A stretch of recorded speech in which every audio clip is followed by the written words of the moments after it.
कहते हैं इंसान की सबसे बड़ी कमजोरी उसका लालच होता है। लालच जो धीरे धीरे इंसान की सोच को खा जाता है, उसकी आंखों पर पर्दा डाल देता है। और जब लालच अक्ल से टकराता है तो जीत हमेशा अक्ल की होती है। ये कहानी है एक गरीब लोहार भीमा की और एक चालाक बनिए कैलाश की। लेकिन असली खेल तब शुरू होता है जब इस कहानी में एंट्री होती है भीमा की पत्नी गौरी की। सुबह का समय था। सूरज की पहली किरणें खेतों पर पड़ रही थी। पंछियों की चहचहाहट पूरे गांव में गूंज रही थी। लेकिन इस खूबसूरत सुबह के बीच एक घर ऐसा भी था जहां खुशियों की जगह चिंता ने घर बना लिया था। भीमा जोर जोर से हथौड़ा चला रहा था। उसके माथे से पसीना टपक रहा था। हाथों में छाले थे, लेकिन फिर भी वो रुका नहीं। कितना भी काम कर लूं, घर की हालत नहीं सुधरती। ये लो पानी। गौरी, कभी कभी लगता है मेरी मेहनत बेकार जा रही है। मेहनत कभी बेकार नहीं जाती भीमा, बस वक्त लगता है। वक्त हमारे पास है ही कितना। जब तक हम साथ हैं, तब तक उम्मीद भी है। उनकी गरीबी उनके हौसले को तोड़ नहीं पाई थी, लेकिन उनके पास एक ही सहारा था, एक मजबूत लोहे की गाड़ी जिससे भीमा अपने औजार बाजार ले जाता था। गांव के दूसरे छोर पर एक बड़ा और आलीशान घर था। वहां रहता था कैलाश बनिया। 1, 2, 3, 4 धंधा हो तो ऐसा, कम मेहनत ज्यादा फायदा। उसका नौकर पास खड़ा था। आज बाजार में कुछ नया माल आया है? हाँ मालिक, वो लोहार भीमा आया है। अच्छा, वो जो गरीब है, सीधा है, आज उसका भी हिसाब कर देते हैं। बाजार में भीड़ लगी थी। हर तरफ आवाजें गूंज रही थी। सब्जी ले लो, सब्जी ले लो। ताजा फल ले लो, ताजा फल ले लो। और इसी भीड़ के बीच लोहे के औजार ले लो, मजबूत, टिकाऊ और सस्ते। कुछ लोग आते थे और देखते, लेकिन खरीदते नहीं। आज भी कुछ खास नहीं बिकेगा। तभी भीड़ को चीरते हुए कैलाश बनिया उसके सामने आकर खड़ा हो गया। दिखाओ जरा, क्या बेच रहे हो? मालिक, ये देखिए, हथौड़ा, दरांती, कुल्हाड़ी सब मजबूत है। काम तो अच्छा है। अगर मैं सब खरीद लूं तो बहुत अच्छा होगा मालिक। लेकिन मेरी एक शर्त है। कैसी शर्त? तुम्हें सब कुछ उसी हालत में बेचना होगा। मतलब जैसा अभी है वैसा ही। मुझे तो बस औजार बेचने हैं। ठीक है मालिक, मुझे मंजूर है। और यही भीमा ने वो गलती कर दी जिसका उसे बाद में बहुत पछतावा होने वाला था। कैलाश भीमा को अपने घर ले गया। मालिक, अब पैसे दे दीजिए। इतनी जल्दी किस बात की? आपने कहा था सब खरीदेंगे। हाँ, और तुमने कहा था सब कुछ उसी हालत में दोगे। हाँ, तो ये गाड़ी भी उसी हालत में है, और ये गाड़ी अब मेरी है। नहीं, ये नहीं हो सकता। क्यों नहीं? तुमने खुद शर्त मानी थी। ये धोखा है। धंधे में सब चलता है।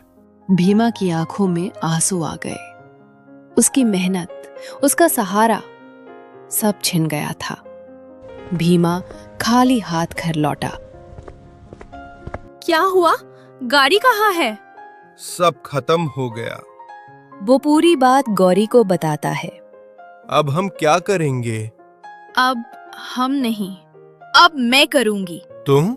जिस चाल से उसने हमें हराया, उसी चाल से मैं उसे हराऊंगी।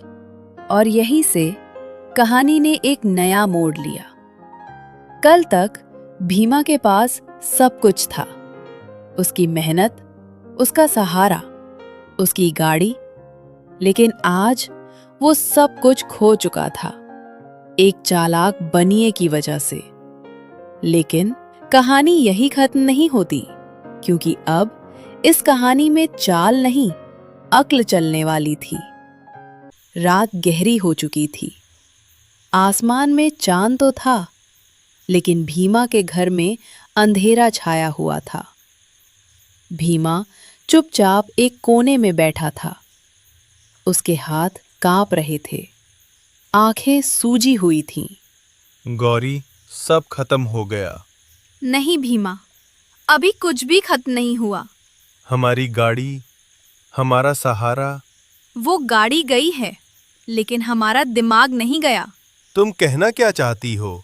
कैलाश ने हमें हमारी ही बातों में फंसाया, तो अब हम उसे उसकी ही बातों में फंसाएंगे।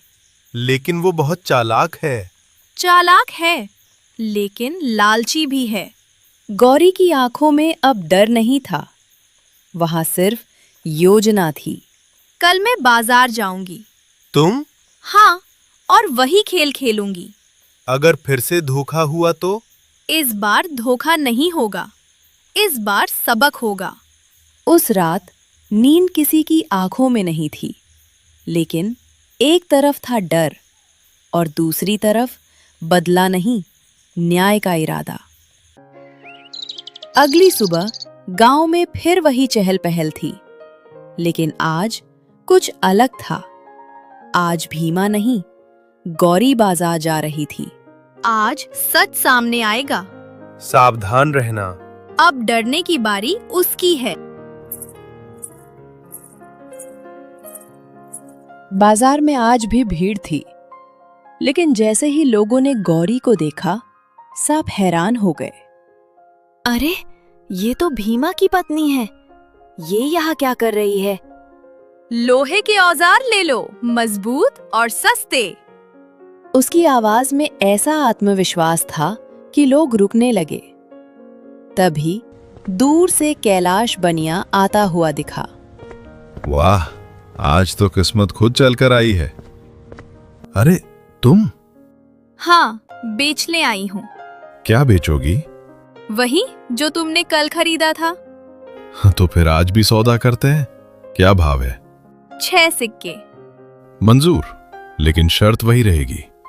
मंजूर है, लेकिन एक शर्त मेरी भी। क्या?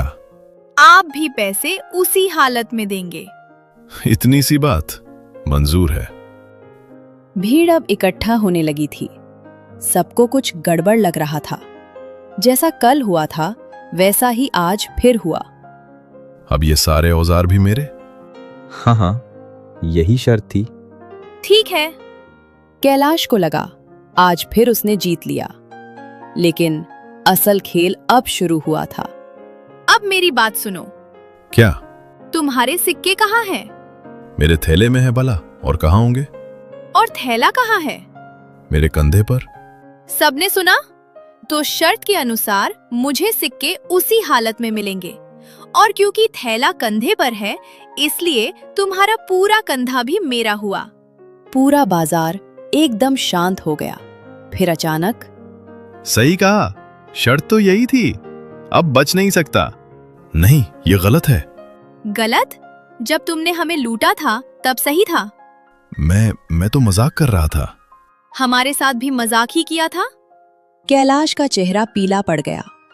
पहली बार उसे अपनी चालाकी भारी पड़ रही थी। मामला पंचायत तक पहुंचा। दोनों पक्ष अपनी बात रखें। गौरी पूरी घटना विस्तार से बताती है। हाँ, यही सच है। मुझसे गलती हो गई। गलती नहीं, लालच। अब फैसला होगा, या तो अपना कंधा दो या नुकसान की भरपाई करो। नहीं, मैं 200 सोने के सिक्के दूंगा। और मैं कसम खाता हूं, आज के बाद कभी किसी गरीब को धोखा नहीं दूंगा। भीमा की गाड़ी वापस मिली और साथ में 200 सोने के सिक्के भी। गौरी, तुमने हमारा सब कुछ वापस दिला दिया। नहीं भीमा, मैंने बस सच को सामने लाया। उस दिन के बाद कैलाश की चालाकी हमेशा के लिए खत्म हो गई और गांव में एक बात हमेशा के लिए बस गई। अक्ल ताकत से बड़ी होती है और लालच हमेशा हारता है।